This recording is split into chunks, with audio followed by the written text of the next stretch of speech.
Oke bosku, kita lanjutkan lagi untuk PCP New Series. Pastinya untuk unit ini udah cakep banget ya. Dia menggunakan popor kayu dengan laminasi yang sudah cakep banget ya, dengan finishing doff dan juga finishing glossy. Nah untuk unit ini untuk treknya bisa sampai 4 kali trek, tabung OD27 berbahan monel, aman hingga 5000 PSI ya teman-teman. Tapi kalian isi maksimal di 4000 PSI saja. Untuk panjang laras di 60 cm, pastinya sudah ada visir yang paten juga. Dan tuh larasnya ini menggunakan ulir di 12.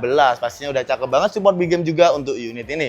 Tuh harganya sendiri dia harganya di 1.750.000 saja. Kalian bisa mendapatkan unit beserta bonus kelengkapan. Buat kalian berminat tinggal kalian screenshot dan kirim ke WT saja untuk ordernya.